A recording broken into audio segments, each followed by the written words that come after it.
La joie de l'Évangile, exhortation apostolique du pape François, Evangelii Gaudium, suite, chapitre 4, la dimension sociale de l'évangélisation, suite, première partie, les répercussions communautaires et sociales du kérygme, numéro 177.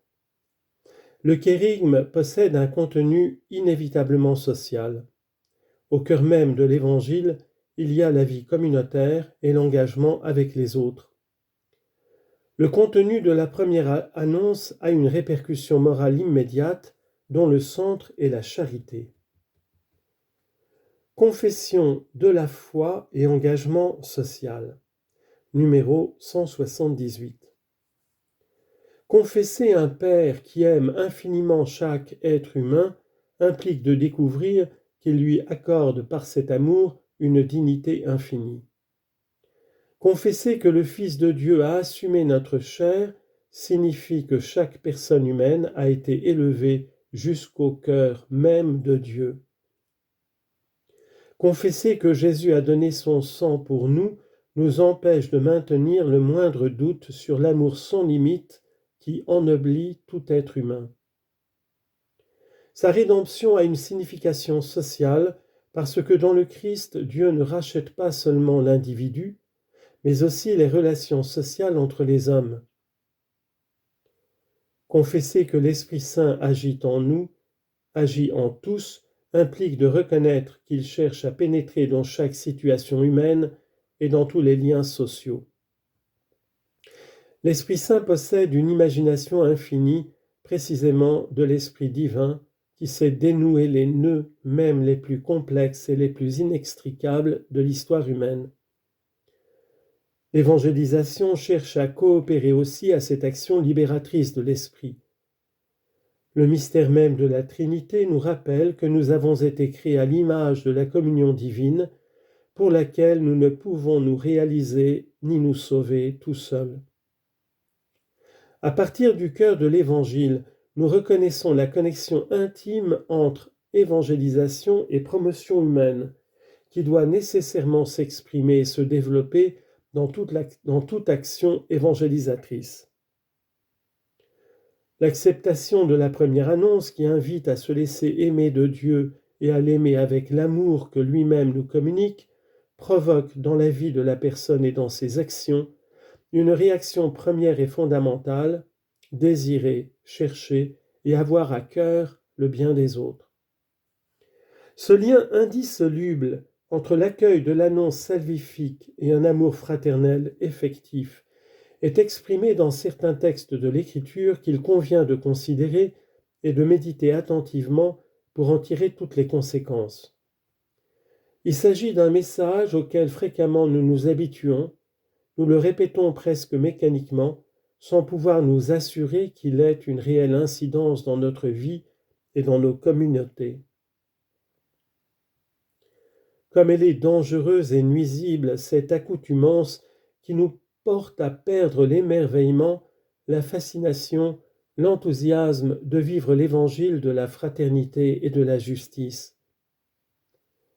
La parole de Dieu enseigne que dans le frère, on trouve le prolongement permanent de l'incarnation pour chacun de nous.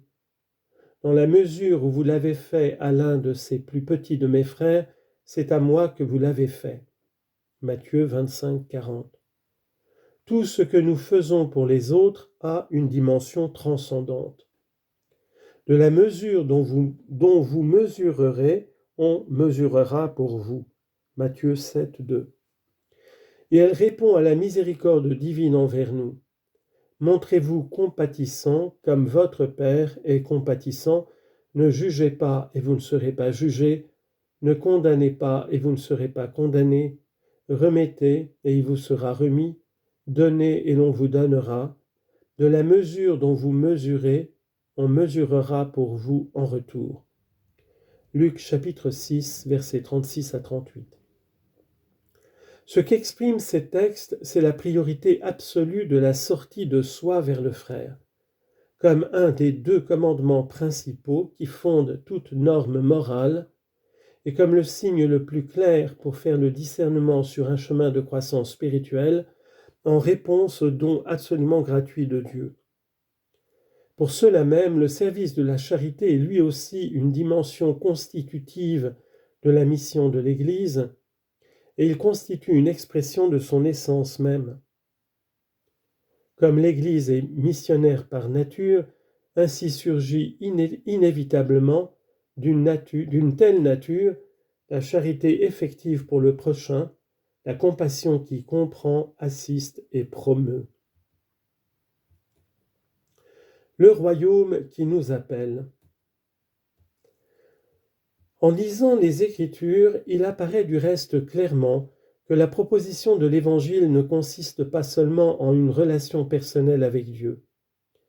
Et notre réponse d'amour ne devrait pas s'entendre non plus comme une simple somme de petits gestes personnels en faveur de quelque individu dans le besoin, ce qui pourrait constituer une sorte de charité à la carte, une suite d'actions tendant seulement à tranquilliser notre conscience. La proposition est le royaume de Dieu. Luc 4, 43. Il s'agit d'aimer Dieu qui règne dans le monde. Dans la mesure où il réussira à régner parmi nous, la vie sociale sera un espace de fraternité, de justice, de paix, de dignité pour tous. Donc, aussi bien l'annonce que l'expérience chrétienne tendent à provoquer des conséquences sociales.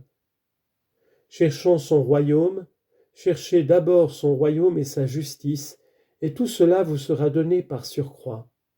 Matthieu 6, 33. Le projet de Jésus est d'instaurer le royaume de son Père. Il demande à ses disciples, proclamez que le royaume des cieux est tout proche. Matthieu chapitre 10, verset 7. Anticipé et grandissant parmi nous, le royaume concerne tout et nous rappelle ce principe de discernement que Paul VI proposait en relation au véritable développement. Citation, tous les hommes et tout l'homme.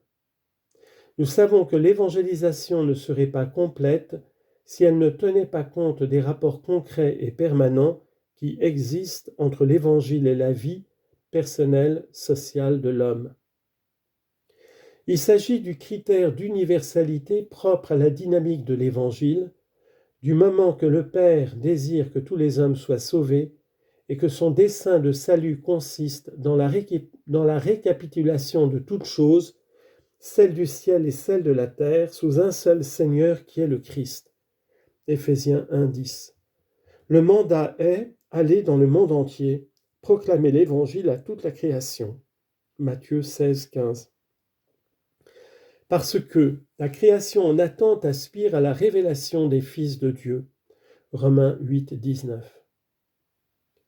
Toute la création signifie aussi tous les aspects de la nature humaine, de sorte que la mission de l'annonce de la bonne nouvelle de Jésus-Christ a une dimension universelle. Son commandement de charité embrasse toutes les dimensions de l'existence, toutes les personnes, tous les secteurs de la vie sociale et tous les peuples. Rien d'humain ne peut lui être étranger. L'espérance chrétienne véritable, qui cherche le royaume eschatologique, engendre toujours l'histoire.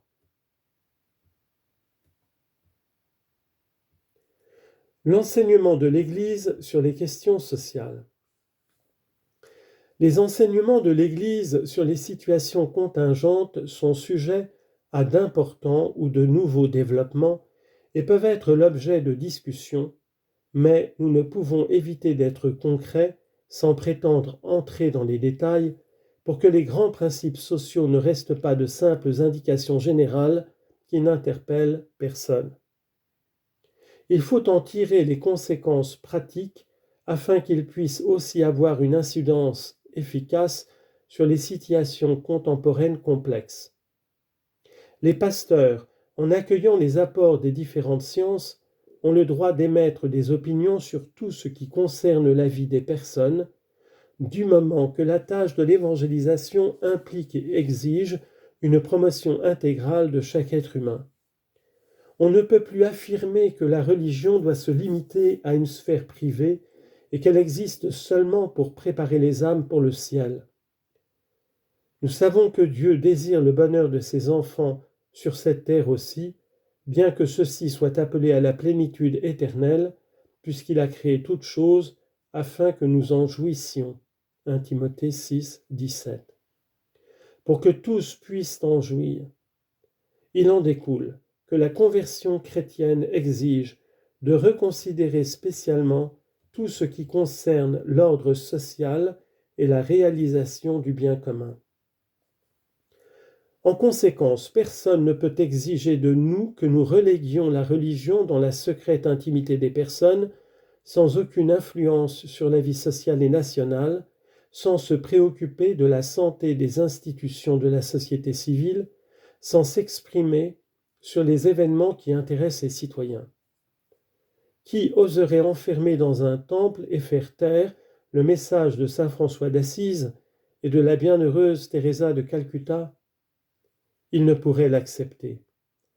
Une foi authentique, qui n'est jamais confortable et individualiste, implique toujours un profond désir de changer le monde, de transmettre des valeurs, de laisser quelque chose de meilleur après notre passage sur la terre. Nous aimons cette magnifique planète où Dieu nous a placés, et nous aimons l'humanité qui l'habite, avec tous ses drames et ses lassitudes, avec ses aspirations et ses espérances, avec ses valeurs et ses fragilités. La terre est notre maison commune, et nous sommes tous frères. Bien que l'ordre juste de la société et de l'État soit un devoir essentiel du politique, l'Église ne peut ni ne doit rester à l'écart dans la lutte pour la justice. Tous les chrétiens et aussi les pasteurs sont appelés à se préoccuper de la construction d'un monde meilleur.